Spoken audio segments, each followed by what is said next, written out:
Mr. President, ladies and gentlemen, when we speak about public procurement, in reality, we speak about something much larger, how money is spent, European money is spent, and we also speak about the opportunities which open up thanks to the monies that can be earmarked to public procurement. Europe may be the driving agent of innovation, but it can be likewise a scapegoat of bureaucracy, red tape, and in this context, I would like to highlight 6 points that are most important to me. To start with the first. Many public institutions and private entrepreneurs say that public procurement is by far too complex and it's stifling the innovation. So we should cut red tape and simplify procedures. Second, digitization, the application of AI and other technological possibilities, transparency, online procurement, broader access to public procurement with due respect to transparency for every potential bidder.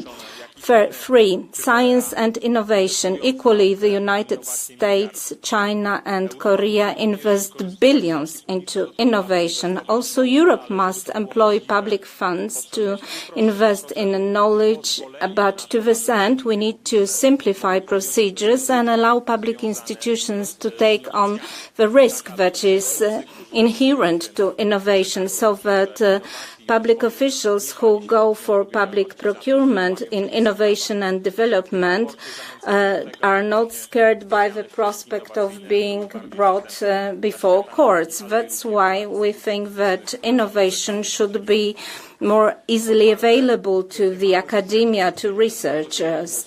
SMEs in the fourth place. We spoke at length about SMEs, and because of the bureaucratic barriers, SMEs are excluded from public procurement procedures. They do not have lawyers, they do not have processing capacities. So we should really try to design public procurement in such a way so that they are also available to SMEs, so that subcontracting is not an ill-understood procedure and where SMEs are underpaid and treated in disproportion to their real contribution. In the fifth place, farmers and food production. We spoke about the shortening of chains and production close to the farmers where they farm their produce, and we must make public procurement more easily available to the local farmers. So we spoke about supply chains and shorter supply chains for farmers. And the last item that may be a bit controversial, it's technological neutrality and state autonomy in public procurement.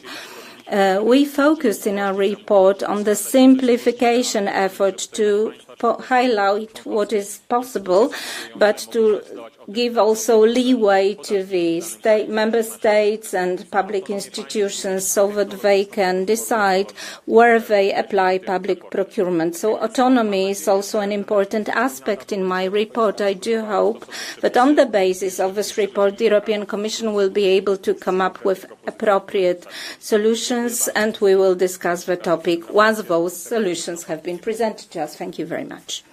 Dziękuję bardzo. Îl invit acum pe domnul Stefan. I now give the floor to Mr. Stéphane Séjourné, Executive Vice President, to take the floor on behalf of the Commission.